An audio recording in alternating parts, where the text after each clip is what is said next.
네, 안녕하세요. 물리치료사 헬퍼민입니다. 오랜만에 강의 영상을 올리게 됐는데요.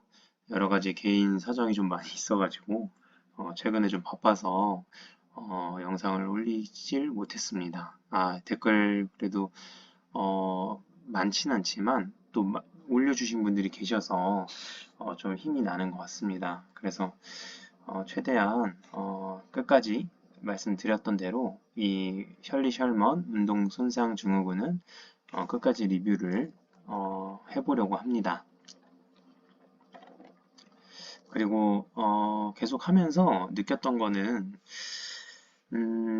저도 이제 여러 가지 강의를 많이 들었고 또 돈 내고 여기저기 많이 배우러 다녔는데 항상 모든 강의가 다 그렇진 않지만 강의를 듣다 보면 그 참 수박 겉핥기식의 강의들이 많이 있다는 생각이 들었어요. 정말 실질적으로 필요한 지식보다는 그 전에 백그라운드 지식을 전달하는 그런 강의들이 참 많이 느껴졌습니다. 기본적으로. 그래서 어,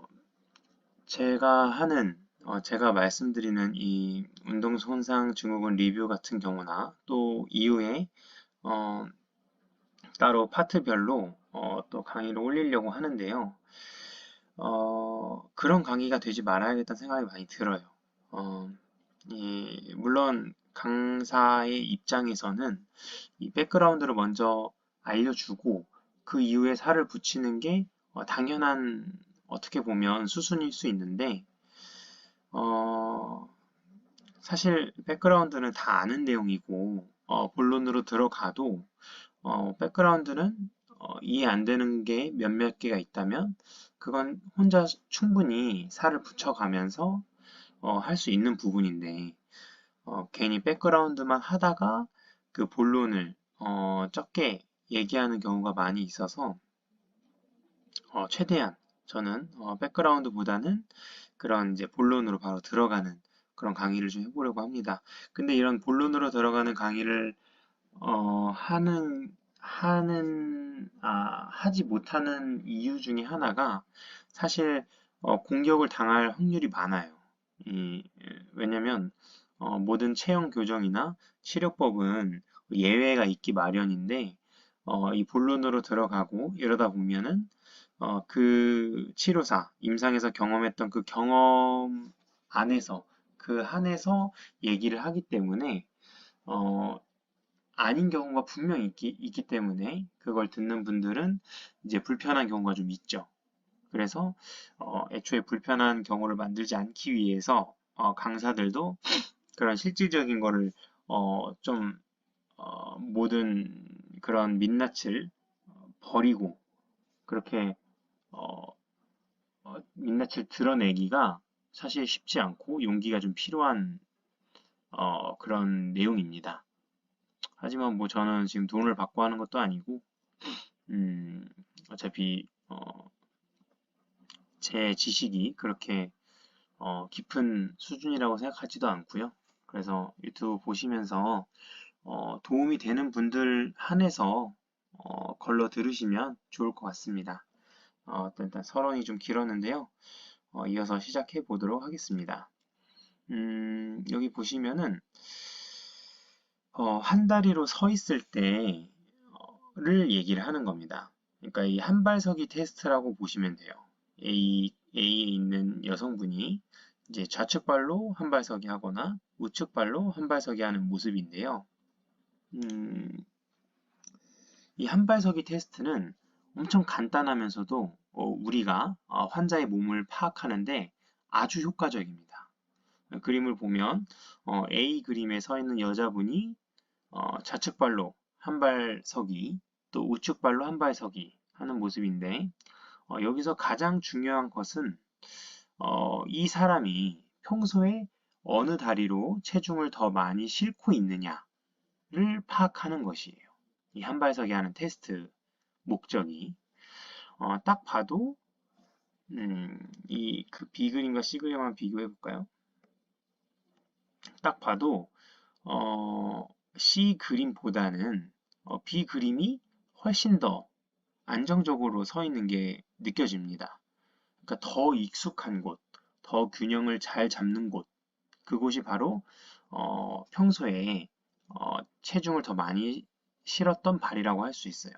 그러니까 이 여성분은 좌측발로 평소에 체중을 더 많이 싣고 있다는 뜻입니다. 책에서는 C 그림을 이 중력선이라고 하거든요. 이게 중력선을 표시해 놓은 거예요. 자세히 보시면 이 중력선이 보이시죠? 그 책에서는 중력선이 슬관절에 접근하도록 충분히 외측 이동이 되지 않아서 현저한 슬관절 내반 모멘트가 나타난다 라고 얘기를 하고 있는데요. 그러니까 한마디로 이 C 그림은 이 중력선과 이 무릎 사이의 거리가 너무 멀어요. 그래서 내반 모멘트가 생긴다고 얘기를 하는데 반대로 B 그림은 이 중력선과 이 무릎 사이의 거리가 C보다는 적죠. 여긴 좀 가깝습니다. 그래서 어떠한 모멘트가 별로 생기질 않죠. 왜 C 그림은 이 모멘트가 내반 모멘트가 생길까? 왜 이 거리가 멀어질까? 음, 왜 중력선이 그러니까 좌측으로 쏠려 있는가? 평소에 좌측으로 체중이 더 많이 싣고 있기 때문입니다. 그러니까 우측발로 한발서기를 하는데도 중력선은 이 좌측에 머물러 있는 것이죠. 그러니까 평소에 얼마나 우측 다리로 체중을 싣고 있지 않았다는 걸 우리가 알 수가 있습니다. 그리고 C 그림에서 팔이 더 벌어지죠. B 그림보다는 우측 다리 지지할 때 더 불안하고 더 익숙하지 않다는 증거입니다. 균형을 잡기 위해서 팔을 막 벌려주는 거죠.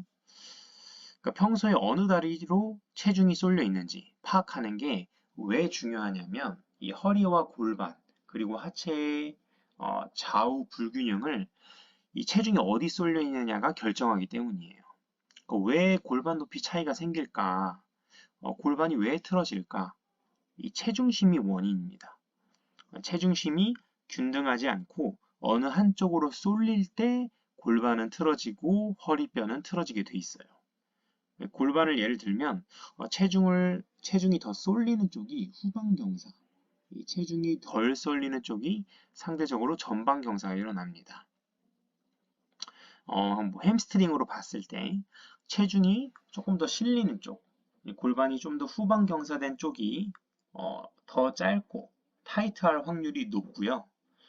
만약에 햄스트링 스트레칭을 해준다고 할 때 체중이 더 많이 쏠리는 쪽을 좀 더 많이 적용하고 그렇게 해야 더 빠르게 체형이 이제 교정된다는 것입니다.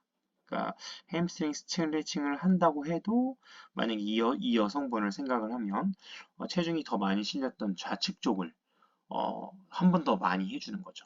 양쪽 스트레칭을 하고 양쪽 햄스트링 스트레칭을 하고 왼쪽을 한 번 더 해주는 겁니다. 그런 식으로 그렇게 했을 때 이분에게 더 맞춤 체형 교정이 이루어지는 거죠. 그리고 체중이 덜 실리는 쪽은 골반이 전방 경사가 되면서 골반 높이가 조금 더 높아지게 돼 있어요. 그러면서 상대적으로 고관절은 모음, 그리고 골반은 측방 이동, 측방편이 포지션이 됩니다. 그러니까 결과적으로 후중둔근이 늘어나고 약화될 확률이 더 높습니다. 그러니까 이 여성분을 따지면 우측 후중둔근이 더 약화될 확률이 높겠죠. 그래서 체중이 덜 실리는 쪽으로 후중둔근 운동을 좀 더 많이 할 필요가 있습니다. 그래서 정리를 해보자면 이 여성분이 환자로 왔을 때 이 여성분에게 적용을 하면 체중이 더 많이 쏠리는 좌측에는 햄스트링 스트레칭을 더 많이 해주고 체중이 덜 실리는 우측에는 후중둔근 운동을 시켜주면 이분에게 좀 더 맞춤 케어가 되는 것입니다. 만약에 런지를 시킬 때도 우리가 어느 쪽 다리를 앞으로 위치하고 어느 쪽 다리를 뒤로 위치하는 게 더 도움이 되는지 생각을 해봐야 돼요. 이 그림처럼 좌측이 앞으로, 우측이 뒤로 위치시킨다고 했을 때 골반을 한번 생각을 해봅시다.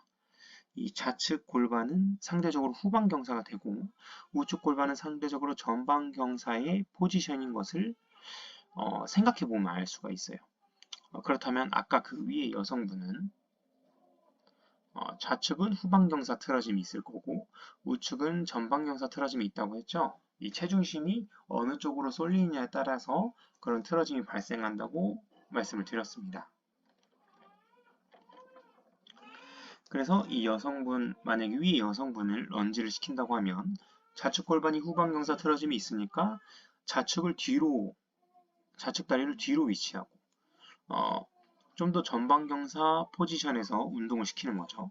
우측은 상대적으로 전방 경사 틀어짐이 있으니까 앞으로 위치시켜서 좀 더 후방 경사 포지션에서 운동하도록 해주면 그분 체형을 개선하는데 더 효과적인 맞춤 운동이 될 것입니다. 만약에 그분에게 런지 운동을 시킨다면 말이죠. 허리 디스크 환자가 정말 많은데 왜 디스크가 나올까? 허리뼈가 틀어졌기 때문입니다.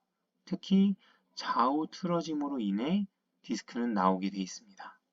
허리뼈가 틀어지면서 좀 더 컨벡스한 쪽이 관절 사이 공간이 넓어지면서 그쪽으로 압력이 집중되고 결국에는 터지게 되는 것입니다.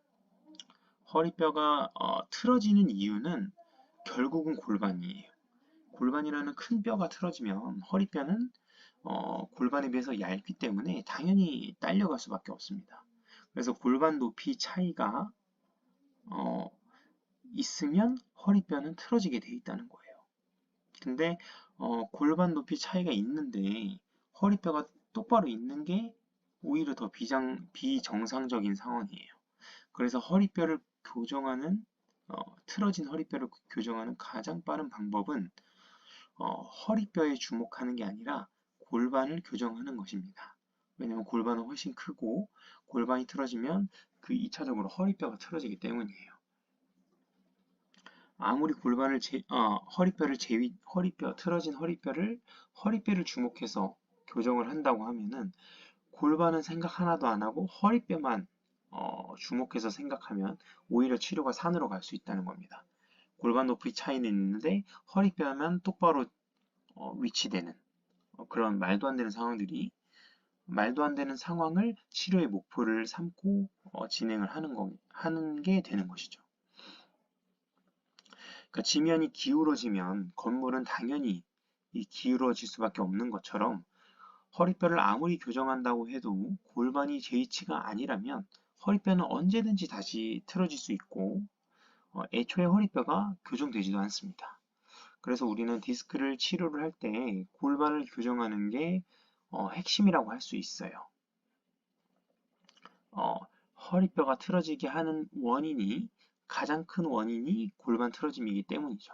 그래서 골반을 교정해야 허리뼈가 제 위치로 올바르게 서 있을 것이고 그러면 그 좌우 틀어짐이 발생하지 않으니까 허리 디스크가 치료가 되는 것입니다.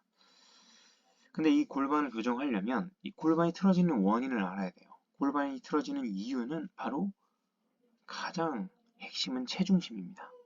골반이 틀어지는 이유의 핵심은 체중심이에요. 체중심. 어느 다리로 체중이 많이 쏠려 있는지 파악하는 것이 허리 디스크 환자를 케어하는 데 있어서 너무나 중요하다는 거예요. 그래서 아까 한발서기 테스트가 중요한 이유입니다. 체중심이 어디로 쏠려 있는지 알아야 우리가 체중심을 개선할 수 있고 체중심을 개선을 해야 골반이 교정이 되기 때문입니다. 골반이 교정이 되면 그 위에 있는 허리뼈는 자연스럽게 일직선을 유지하고 어느 한쪽으로 압력이 쏠리지 않고 디스크는 그래서 치료가 되는 것이에요. 만약에 위 사진을 봤을 때 이건 이제 구글에서 퍼온 사진인데요. 디스크 환자의 엑스레이 사진이에요. 이 골반의 좌우 높이 차이가 있는 것을 우리가 알 수가 있습니다. 여기 보시면 오른쪽이라고 나와 있죠. 그래서 이게 왼쪽 골반, 오른쪽 골반이에요. 딱 봐도 좌측이 좀 더 낮고 우측이 좀 더 높은 것을 알 수 있습니다. 사람마다 당연히 다르겠지만 보통은 이것처럼 좌측이 낮고 우측이 높은 패턴으로 나타나요. 이유는 우리가 오른발잡이가 많기 때문이에요. 축구로 예를 들면 좌측 다리로 지지하고 우측 다리로 공을 차는 게 대부분의 사람들이 편한 것처럼 뭐 만약에 싱싱카를 타도 어, 좌측 다리를 올려놓고 우측 다리로 막 굴리잖아요. 그런 것처럼 대부분 좌측 다리로 체중을 싣는 게 더 익숙합니다. 대부분의 사람들이. 그래서 체중이 주로 실리는 좌측이 더 골반이 낮고 상대적으로 덜 실리는 우측이 더 높은 것입니다. 여기서 허리뼈를 보면 쭉 잘 내려가다가 이렇게 휘어 있는 것을 볼 수가 있어요. 우측으로 조금 더 튀어나와 있는 것을 볼 수 있습니다. 이렇게 쭉 이게 만약에 일직선이라고 하면은 좀 일직선 아닌데 죄송합니다. 여기 이쪽으로 조금 더 튀어나왔어요. 허리뼈가 이해되시나요? 한번 생각해서 한번 생각을 해보세요. 네. 이렇게 허리뼈가 쭉 있다가 아유 이상하네요. 네, 그냥 이렇게 할게요. 지우고 우측으로 조금 튀어나와 있는 것을 볼 수 있어요. 이게 우측이 좀 더 컨벡스하다는 뜻이에요.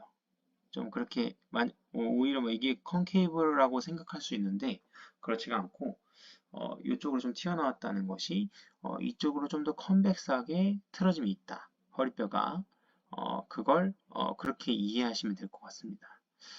그러니까 이 사진은 아까도 말했듯이 구글에서 허리 디스크 환자 엑스레이 사진 중에 하나를 가져온 건데 실제로 이분을 제가 본 적은 없지만 우측으로 다리 저림이 왔을 거란 추측을 할 수가 있는 겁니다. 앞서 말한 것들을 통해서 좀 유추를 해볼 수 있는 겁니다. 골반의 높이와 또 이 허리뼈의 틀어짐을 보고요. 물론 100%는 아닙니다. 환자분을 직접 보고 아까 말했던 한발서기 테스트를 해볼 수도 있고요. 아니면 증상도 물어봐야 되고 그리고 근육의 긴장도 좌우 하체 근육의 긴장도도 체크를 해봐야 정확히 알 수 있는 겁니다. 보통 이제 골반 높이 차이가 날 때 생각하는 근육 중 하나가 바로 요방형근이에요. 그러니까 딱 봐도 그림을 보시면 이 골반 높이를 좌지우지 할 것처럼 생겼잖아요. 근데 사실 요방형근은 골반 높이 차이에 있어서 원인보다는 결과에 좀 가까운 근육이에요. 그러니까 골반 높이 차이가 있으니까 요방형근 긴장도도 좌우 차이가 생긴 것뿐이지 이 요방형근 자체가 골반 높이 차이를 만들어낸 원인이 아니라는 겁니다. 그래서 우리가 골반 높이 차이가 왜 생기는지 그 원인을 먼저 알아야지 이 접근 방식이 잘못된 길로 가지가 않아요. 그러니까 치료가 산으로 가지가 않는 겁니다. 우리가 살다 보면 왜 골반 높이가 달라질까? 한쪽 다리로 체중이 쏠리면서 항상 우리가 5대5로 양쪽 다리로 체중이 분산되는 게 아니기 때문에 그래서 골반 높이가 차이가 생기는 것이지 요방형근이 골반을 끌어올려서 높이 차이가 발생하는 것이 아닙니다. 그러니까 골반 높이 차이를 다시 회복시키려면 체중심을 균형 있게 어떻게 체중심을 균형 있게 분산시킬까 그런 쪽으로 치료의 그 방향성이 가야지 이 골반 위에 있는 근육들을 어떻게 해가지고 맞추려고 하면 안 돼요.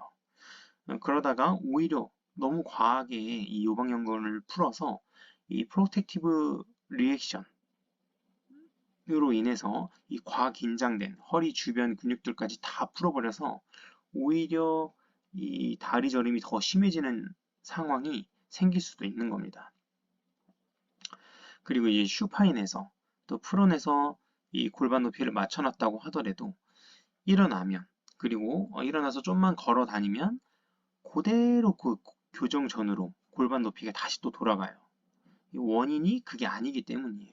우리가 원하는 것은 슈파인 자세에서만 허리뼈 정렬을 올바르게 유지하는 것이 아니고, 걷고 생활할 때도 허리뼈가 그 똑바로 정렬을 유지하는 게 우리 목표잖아요. 그러기 위해선 체중심 회복이 무엇보다도 중요한 것입니다. 그래서 골반 높이를 개선하기 위해서는 골반 위에 있는 애들을 생각하지 말고 골반 아래를 생각을 해야 된답니다. 생각을 해야 하는 것입니다. 말씀드렸던 대로 체중심을 개선을 해야 돼요. 그런데 이 체중심은 서 있을 때만 쏠려 있는 게 아니에요. 아까 한발서기 그 여성분 할 때도 보시면 이 우측으로 체중심을 우측으로 한발서기 하는데도 체중심은 좌측으로 가 있잖아요. 그래서 무릎에 네번 모멘트가 생기는 거잖아요.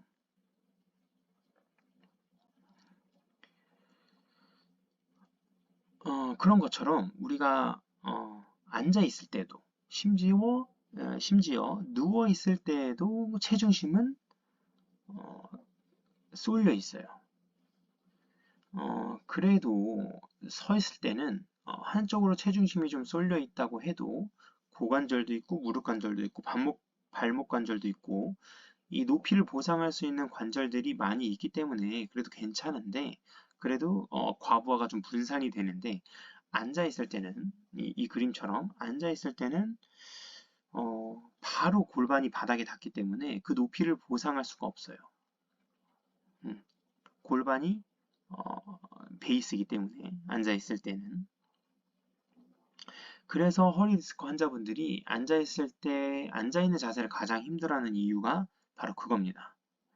그래서 계속 체중심을 회복하는 이 케어를 받아야 합니다. 근데 이게 한 방에 좋아지는 게 아니기 때문에 치료를 받으면서 또 일도 해야 되고, 앉아있을 때 환자분들이 이 좌측 엉덩이로 체중 쏠리는 것을 막기 위해서 쿠션을 좌측 엉덩이에 넣어서 우측으로도 체중이 좀 쏠릴 수 있도록 좀 보조를 해준다던가, 아니면 잘 때도 이 좌측 엉덩이 밑에 이 수건이나 담요로 좀 올려놓아서 이 체중이 마찬가지로 우측으로도 좀 갈 수 있도록 해주는 것이 좋습니다. 이게 이제 환자분들에게 좀 일상생활할 때 케어할 수 있는 방법을 좀 이렇게 알려주는 거예요. 우리가 치료하는 시간보다 혼자 이렇게 누워있는 시간, 또 앉아서 일을 하는 시간이 훨씬 길기 때문입니다. 그래서 다시 한번 얘기하지만 허리와 관련된 모든 질환들은 골반의 교정이 필수적으로 들어가야 합니다. 특별히 골반의 좌우 불균형을 개선하는 게 무엇보다도 중요합니다. 특히 허리 디스크 환자를 케어할 때 그렇습니다. 그래서 만약에 이분을 예를 들면은 이 우측 좌측 다리가 이렇게 좀 기울기가 다르잖아요. 이것도 체중심에 연관이 있을 수 있어요. 이건 차후에 또 설명을 더 드리겠습니다. 그리고 지금 간단히 설명을 드리면 체중을 실리는 쪽은 더욱더 CKC로 하체가 사용이 돼요. 그리고 체중이 덜 실리는 쪽은 조금 더 OKC의 기능에 맞춰져 있습니다. 체중이 실리면 고관절은 이 닫힌 포지션, 크로스백 포지션을 유지를 하기 때문에 고관절은 조금 더 내외전이 되고요. 체중이 덜 실리는 쪽은 약간 OKC, 그러니까 고관절 열리는 쪽으로 더 많이 쓰기 때문에 외회전이 상대적으로 됩니다. 그래서 이렇게 우측이 조금 더 외회전 포지션이 일어나는 거고요. 이 사람도 보면 앉아있을 때 좌측보다 우측으로 조금 더 외전해서 앉아 있는 것을 볼 수 있습니다. 그리고 이 두 분도 보면 좌측 다리가 있고 우측 다리를 올려서 다리를 꼬는 게 더 편해서 이렇게 하고 있죠. 여기가 더 플렉션하고 익스터널 로테이션이 조금 더 편하기 때문입니다.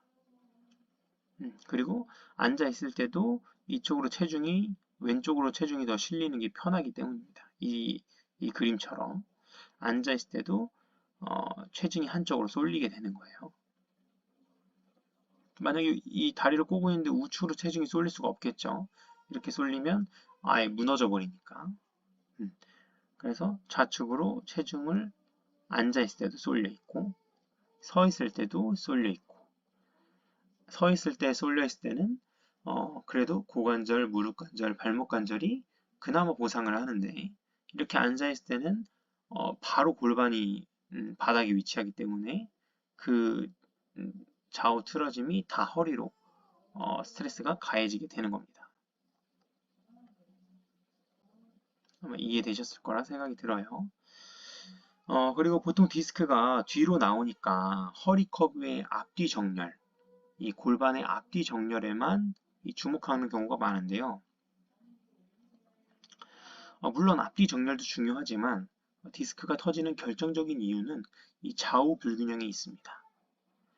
일단 디스크가 나오기 위해서는 척추 관절 사이 공간이 정상 범위를 넘어서 넓어져야 되는데 일단 허리가 굽어지면 일자허리가 되거나 로도시스가 감소하면 전체적으로 뒤에 공간이 넓어지지만 그것만으로는 디스크가 터지지가 않아요.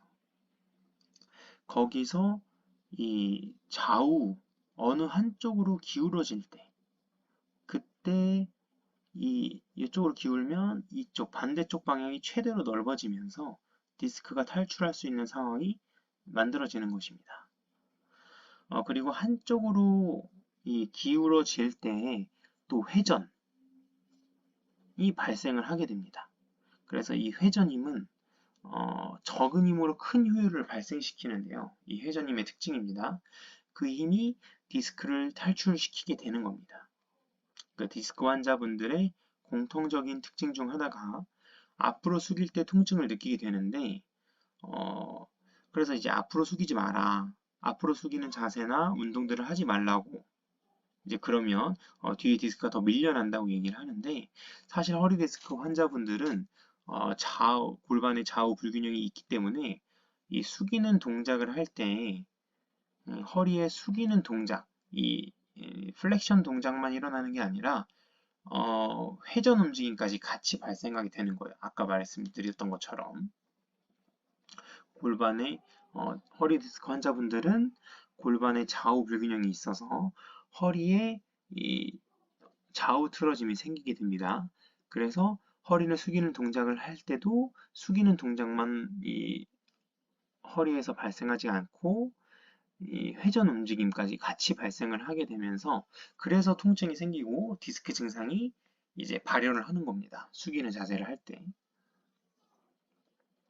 이거는 이제 제가 실제로 환자를 치료한 이 비포 애프터 사진인데요. 이 좌우 불균형 있는 게 보이시죠? 골반과 몸통이 따로 놀고 있습니다. 비포에서는. 그래서 이렇게 숙일 때 이분의 이제 한쪽으로 다리가 저리고 또 허리 통증이 발생을 했는데요. 이분 골반의 좌우 틀어짐을 평가하고 또 개선을 했을 때 이 F대 사진처럼 이 몸통과 골반이 같은 선상에 나란히 있게 됩니다. 이 숙일 때도. 그래서 이 골반의 좌우 불균형을 개선시키고 나서 똑같이 허리를 숙여보라고 하면 이 똑같이 허리 굽어지는 동작이라고 하더라도 좌우의 높이가 비슷하기 때문에 이때는 이 애프터 때는 회전력이 발생을 훨씬 덜 하게 돼요. 그래서 훨씬 통증이 감소하고 훨씬 더 많이 내려가고 편안하게 내려갈 수가 있는 것입니다. 실제로 이 환자분은 이때는 통증이 많이 다리도 저리고 허리도 아팠지만 이 애프터 사진에서는 통증이 훨씬 감소하고 다리 저림도 훨씬 줄어들었다고 이제 말씀을 해주셨어요. 그래서 골반을 교정을 하면 숙였을 때 회전임이 발생을 하지 않고 순수하게 플렉션 동작만 일어나서 이 허리에 미치는 그런 과부하, 스트레스가 발생을 하지 않는 겁니다. 그래서 숙이는 동작을 하지 마세요. 숙이는 동작 자체를 주목하는 게 아니라 숙이는 동작할 때 회전임까지 발생하는지 이 골반의 좌우 틀어짐이 있기 때문에 그게 더 중요한 겁니다. 그래서 이제 만약에 이런 좌우 불균형을 생각하지 않고 딱 앞뒤 불균형만 개선하기 위해서 이 디스크는 젖히는 운동이 좋다. 젖히는 동작을 계속하면 요즘 대부분의 사람들이 허리 커브가 감소한 일자허리란 말이에요. 이 일자허리 커브인 분들이 대부분인데 그런 분들이 안 그래도 커브가 일자인데 이 젖히는 동작을 무리하게 이 디스크는 굽어지는 동작이 안 좋고 젖히는 동작이 도움이 된다. 그래서 이 젖히는 동작을 무리하게 안 그래도 일자 커브인데 무리하게 하게 되면 이 커브가 생기기보다는 이 가장 약한 레벨의 척추 분절이 이 전방전이로 발전할 위험이 오히려 있어요. 그래서 당연히 일자허리를 정상 커브로 회복하는 거 당연히 중요하지만 그 사람에 맞게 난이도 맞춰서 당연히 진행을 해야 되고요. 이 버섯목도 비슷한 원리의 체형 틀어짐입니다. 이 허리 전방 전이증이랑 버섯목은 이후에 또 자세히 또 설명을 드리겠습니다. 그래서 이렇게 허리 디스크에 좋은 이 젖히는 동작. 그러니까 앞뒤 불균형만 생각하면 안 된다.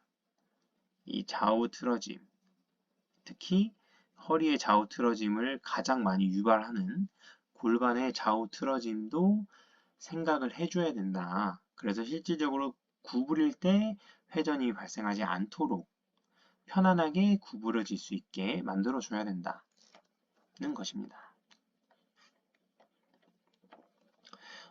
이 그림은 보면 이상적인 여기 못한 것 같아요. 이상적인 요골반 정렬이라고 합니다. ASIS, PSIS 이 골반의 정렬 이게 이상적인 또 요추의 정렬이라고 얘기를 하는데요. 보시면 딱 봐도 머리가 좀 앞으로 나와 있죠. 중력선에서. 원래는 여기 귓바퀴 웨이도에 딱 걸려야 되는데 그래서 이 사람은 포워드 헤드 포지션이라는 것을 우리가 알 수가 있어요. 이러한 상태로 오랫동안 방치하면 앵클 스트레치로 인해서 균형을 잡아야 되니까 머리가 앞으로 쏠려 있으면 체중심이 앞으로 쏠리게 돼요, 자꾸. 그러면 그 체중심을 앞으로 쏠리는 것을 앞으로 넘어지면 안 되니까 그걸 방지하기 위해서 앵클 스트레치가 발생을 하고 앵클 스트레치가 발생을 하면 이 후방 표면 근막선에 해당하는 근육들이 점차 짧아지고 과긴장되고 지금은 정상적인 요 골반 정렬이지만 이 요 골반 정렬도 점점 유지하기가 힘들어지게 되겠죠. 이 후방 표면 근막선에 해당되는 것은 여기 가스트로네미우스, 햄스트링 그리고 또 여기 요추의 이렉터 머슬들이겠죠.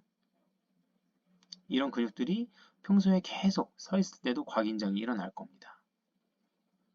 이 체중이 앞으로 쏠리는 것을 대항해서 말이죠. 그리고 이 거북목 체형, 이 사람 거북목 체형이잖아요. 이 거북목, 포워드 헤드 포지션 체형을 개선하기 위해서는 풀어주고 스트레칭 시켜주고 운동 시켜주는 거 다 좋지만 막상 하고 나서 서보면 생각보다 거북목이 그렇게 개선이 많이 되지 않는 모습을 볼 수가 있어요. 이런 분들은 그런 체형으로 살아온 지 오래되었기 때문이에요. 그래서 개선이 미미한 겁니다. 그래서 이런 분들은 근육 불균형 또 체형 틀어짐에 맞게 풀어주고 스트레칭하고 운동시켜주는 것도 물론 중요하지만 거북목이 오래된 사람일수록 이 서 있는 자세도 어떻게 서 있는 게 올바른 건지 인지시켜주는 게 꼭 필요합니다.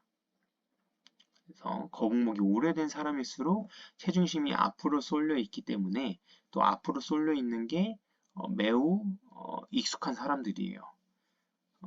그래서 이 근육의 긴장도를 정상화시켜주고 케어해주고 그 올바른 정렬을 또 유지할 수 있도록 그리고 올바른 정렬을 유지할 수 있는 능력이 이 근육 긴장도를 정상화시켜줘서 이 올바른 정렬을 유지할 수 있는 능력이 된다고 하더라도 막상 서보라고 하면 익숙한 대로 체중을 앞으로 쏠린 상태로 서 있기 때문에 고공목 체형으로 다시 돌아가게 되는 겁니다. 그래서 거북목 이 포워드 헤드 포지션을 교정할 때는 꼭 서 있을 때 체중심 개선도 시켜주는 것이 중요합니다. 그래서 이렇게 서 있는 건 올바른 게 아닙니다. 이렇게 서 있는 게 올바른 거예요. 그래서 이렇게 서 있을 수 있도록 큐잉도 줘야 되고, 그리고 발바닥 그 체중이 발바닥에 실리는 그 느낌도 어떤 느낌이 더 올바른 건지, 지금 익숙해서 뭐가 올바르고 뭐가 잘못된 건지, 자기가 뭐가 잘못된 건지 몰라요. 그래서 그것도 발바닥 체중심 느끼는 그 센서리도 얘기해주고 알려줘서 개선시켜줘야 되고, 또 옆으로 봤을 때 네, 이게 맞습니다. 이렇게 피드백을 줘야 합니다. 그래서 그 올바르게 섰을 때 그 발바닥 느낌도 기억하라고. 그래서 만약에 신호등을 기다릴 때나 지하철을 기다릴 때도 이와 같이 서 있으셔야 뒤쪽 후면 근막선 근육들이 긴장을 안 하고 편안하게 서 있을 수가 있고, 또 머리 지금 오늘 치료해서 교정해 드렸던 이 거북목 근육들도 다시 되돌아가지 않을 수 있다. 이렇게 설명을 드려야 합니다. 네, 조금 더 진행을 해볼게요. 여기서는 이 그림에서는 두 가지를 좀 생각해 볼 수 있어요. 하나는 골반의 위치에 따라서 허리의 커브는 바뀔 수밖에 없다는 것. 그리고 두 번째는 똑같은 골반 전방 경사라고 할지라도 그 원인이 다를 수 있다는 것입니다. 첫 번째 핵심은 첫 번째가 골반의 위치에 따라서 허리의 커브는 바뀔 수밖에 없다. 그러니까 허리를 바꾸려면 골반을 바꿔야 된다는 게 핵심이에요. 책에서는 골반의 전방 경사면 허리뼈의 만곡이 증가하고 골반이 후방 경사면 허리뼈의 만곡이 줄어든다고 설명을 하고 있습니다. 보시면 그렇죠. 이렇게 후방 경사면 허리뼈가 일자허리가 되고 전방 경사면 로드시스가 증가하는 당연한 건데, 이처럼 골반의 위치에 따라서 허리의 커브는 좌지우지 되는 겁니다. 이 책에서 방금 책에서 설명했던 이 앞뒤의 불균형뿐만 아니라 아까도 말씀드렸던 좌우의 불균형도, 이 허리의 측만도 마찬가지예요.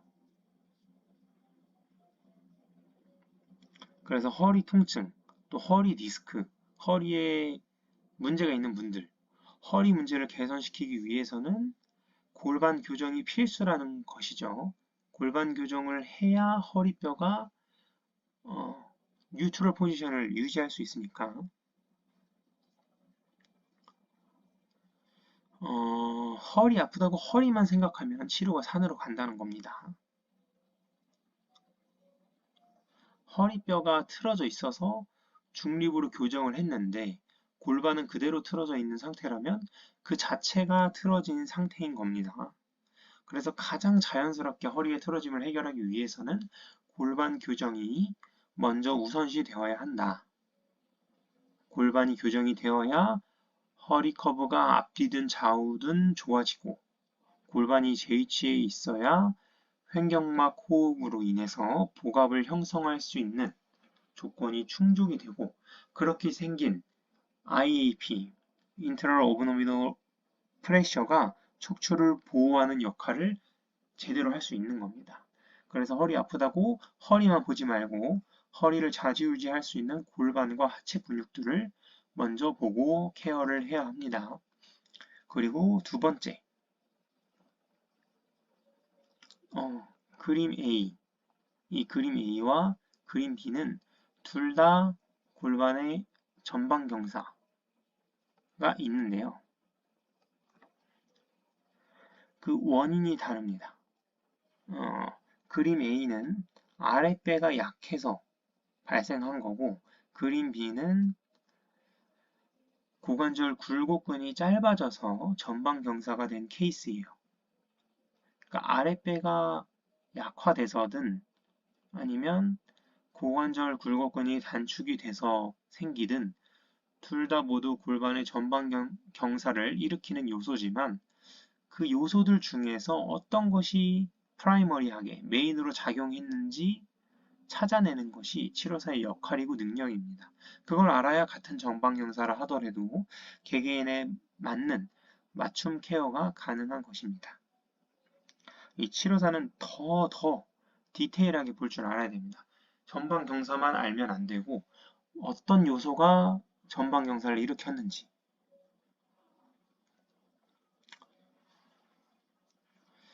이 치료를 할 때는 더 치료사는 디테일하게 해야 되고 환자분에게 설명할 때는 최대한 쉽게 이해할 수 있도록 그래서 그림 B 같은 경우는 어, 그림 B 같은 경우는 쉬운 게 고관절 굴곡근만 늘려주고 스트레칭만 시켜줘도 바로바로 좋아지고 교정이 되는데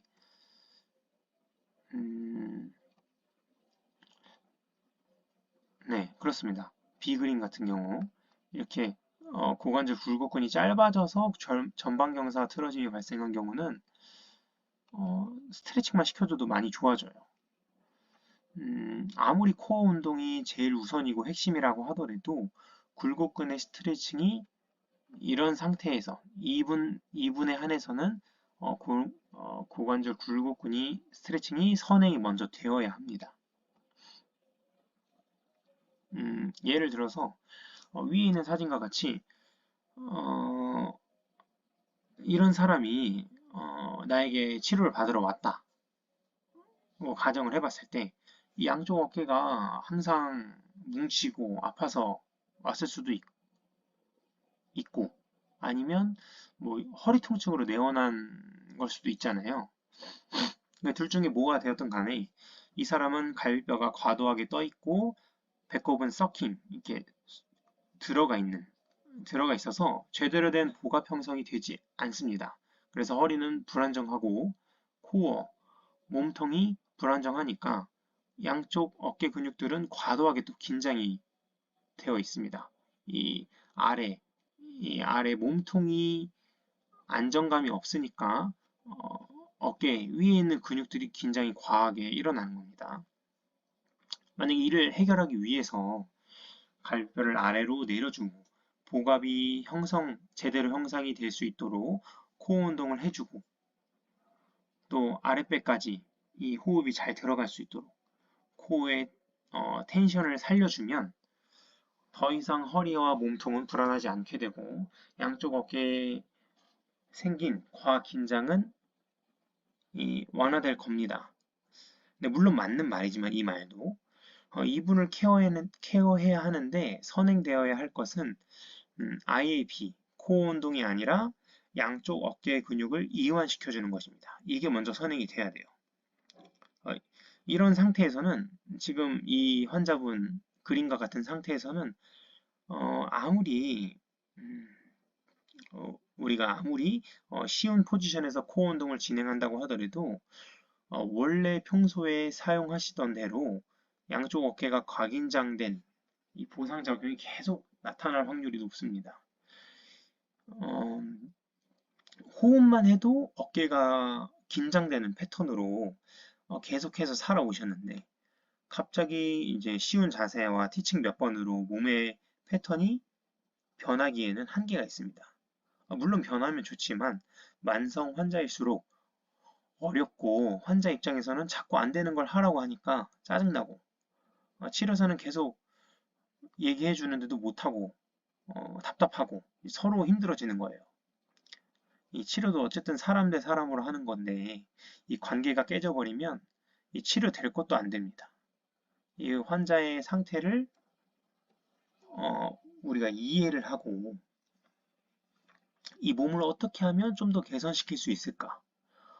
코어가, 그러니까 복압이 형성되기 위해서는 어떤 것들을 해줘야, 먼저 해줘야 좀 더 쉽게 이 기능적인 몸으로, 나은 몸으로 되어갈까?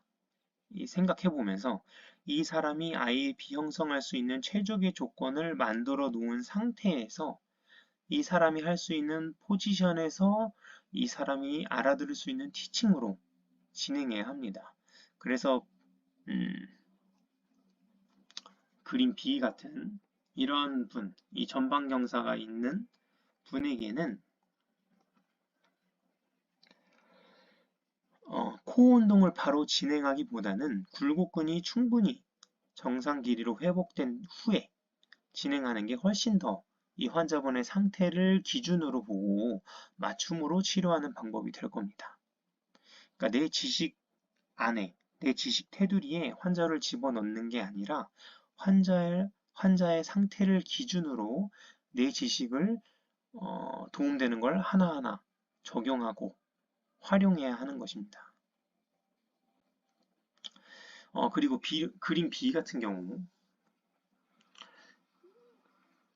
사실 그림 A 이 그림 A 케이스와 같은 경우는 이 그림 B 같은 유형의 환자분보다 치료하기가 훨씬 까다로워요.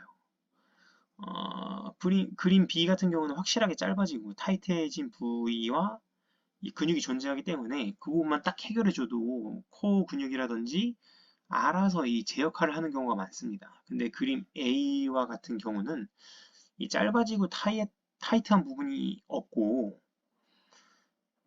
없어요.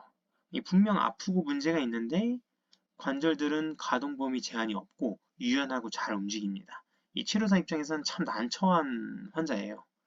뭉치고 딱딱해진 부위가 있거나 관절이 뻣뻣하거나 하면 그 부분을 해결해주면 되는데 뭉친 것도 없고 관절도 뻣뻣하지 않은 상태에서 근데 환자는 아파하고 이런 유형은 이제 너무 유연하고 불안정해서 문제가 생기는 케이스인 겁니다. 사람마다 다 체질이 다르고 누구는 남들보다 좀 뻣뻣하고 누구는 스트레칭 한 번 안 해도 남들보다 훨씬 유연한 이 사람이 있습니다. 이 사람마다 타고난 체질이라는 것은 무시할 수가 없는데요. 이 체질에 따라서 발생하는 문제도 이제 각각 달라지는 거예요. 이 뻣뻣한 사람은 관절을 계속적으로 움직임을 만들어주고 스트레칭과 근육 이완이 도움이 될 것이고 너무 유연해서 문제인 사람은 관절의 움직임을 만들어주고 스트레칭과 근 이완을 하기보다는 이 정적인 자세, 그런 자세에서 버티는 운동, 지지하고 지탱하는 이 관절의 움직임을 제어할 수 있는 능력과 힘을 키워나가는 게 이 사람에게 더 맞는 케어 방법이라고 할 수 있습니다. 그래서 아까 말했던 그림 A와 같은 사람이 바로 이와 같은 사람이라고 할 수 있죠. 이 그림 A와 같은 사람이 보통 사람은 각각 사람마다 몸이 틀어지는 방향이 달라요. 그런데 이러한 방향은 웬만해서는 살면서 잘 바뀌지가 않아요. 그 사람이 몸을 쓰는 이 습관과 또 환경, 뭐 직업적인 환경이 그렇기 때문에 쉽게 바뀔 수가 없는데 아까 이 그림 A와 같은 분들 몸이 너무 유연하고 불안정하기 때문에 어디로든 틀어질 가능성이 높습니다. 그래서 통증 부위도 되게 다양하게 나타날 수 있고 어느 날은 이쪽이 아프다가 어느 날은 다른 곳이 아프고 이 불안정하니까 몸이 어디로든 치우칠 수 있기 때문입니다. 그래서 뻣뻣한 걸 유연하게 만드는 것보다 유연한 걸 긍정적인 면에서 뻣뻣하게 만드는 것이 훨씬 어렵다는 것을 치료하면 많이 느낄 수 있어요. 이제 그림 A와 같은 환자는 후자에 속하기 때문에 치료하기 까다롭고 좀 어려운 케이스죠. 그래서 이런 분들은 아까도 말했지만 아프다고 요가나 마사지를 받으면 효과가 남들보다 없거나 아니면 오히려 더 아파질 가능성이 높은 겁니다. 반대로 뻣뻣한 사람들에겐 요가나 마사지 너무 효과적인 거죠. 그래서 막 요가 받고 마사지 받고 너무 좋아졌다. 너도 여기 받아봐라. 너도 허리 아프지 않냐? 그래서 거기 잘한다고 해서 갔는데 오히려 아파지는 분들. 그런 분들은 이 체질이 달라서 그럴 수가 있어요. 똑같이 허리 아프고 똑같은 부위가 아파도 효과가 있었다는 분은 뻣뻣해서 뭉쳐서 아프신 분일 수 있는 거예요. 나는 왜 효과 없지? 그분들은 이제 좀 유연하고 어, 불안정해서 아픈 사람일 수도 있는 겁니다. 이건 다 이제 예시입니다. DNS 제가 공부를 이제 좀 했다고 했잖아요. DNS 개념 중에 이 펑텀 픽섬이랑 펑텀 모바일이라고 있어요. 우리 몸의 움직임 안에는 무조건 이 펑텀 픽섬과 펑텀 모바일이 존재를 한다라는 거예요.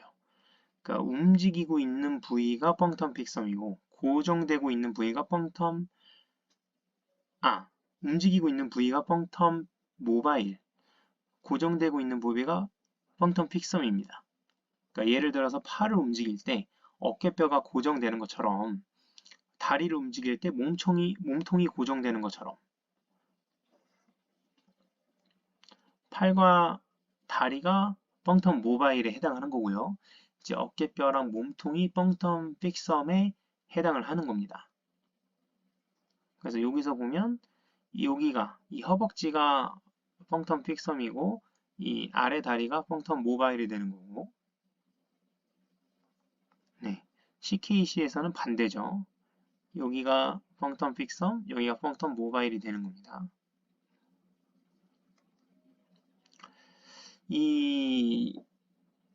이런 개념이 움직임에서 굉장히 중요한 개념이에요. 얼마나 픽섬의 역할을, 얼마나 모바일의 역할이 잘 이루어지느냐에 따라서 움직임의 질이 달라진다고 할 수 있어요. 우리는 환자분이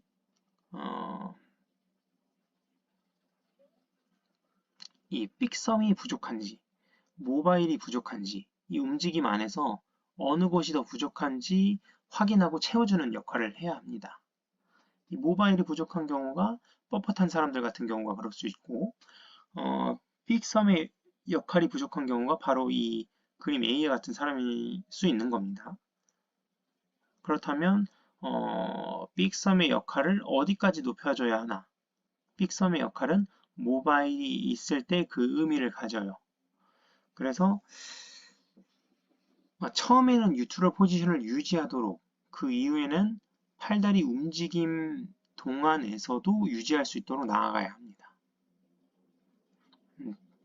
그러니까 좀 설명이 좀 어려울 수 있는데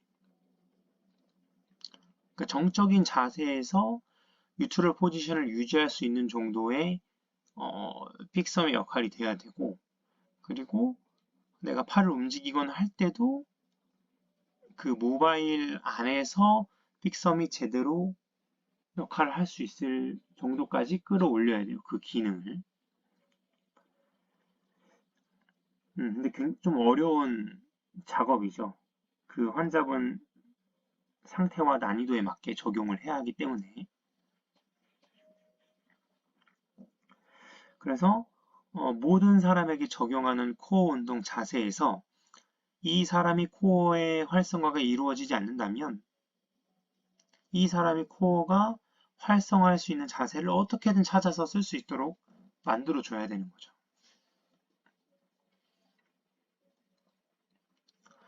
그래서 어떤 사람은 이제 코어 운동을 한다고 했을 때 만약에 이 A 그림 같은 경우는 아랫배 힘이 약해서 전방경사가 일어나고 문제가 생기는 거잖아요. 그럼 이 사람은 타이트한 부분이 없고 이 진짜 안정성이 약화된 거잖아요. 이 복압, IAP를 활성화해줘야 이 사람은 나아지는 겁니다. 그래서 이 사람을 코어 운동을 시켜준다 생각을 해봤을 때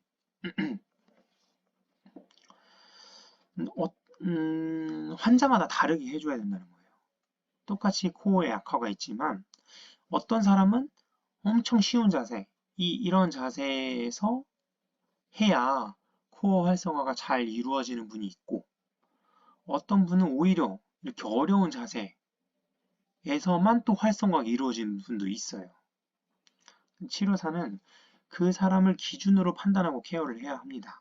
티칭도 그 사람에 맞게, 그 사람이 알아들을 수 있는 티칭으로 맞춤으로 진행을 해야 돼요. 그래서 무조건 코어가 약하면 낮은 운동 단위, 쉬운 자세에서 해야 된다 라고만 생각하지 마시고 이 사람이 이 자세에서 코어 활성화가 더 잘 되는지 아니면 좀 어려운 자세에서 오히려 더 잘 되는지 확인하고 그 사람에게 맞춤으로 진행을 해야 한다는 겁니다. 그러니까 우리가 치료하고 케어하는 대상은 기계가 아니고 사람이기 때문에 문제의 원인을 우리 치료사가 정확히 알았다고 하더라도 접근하는 방법은 각 사람마다 다를 수밖에 없다는 것입니다.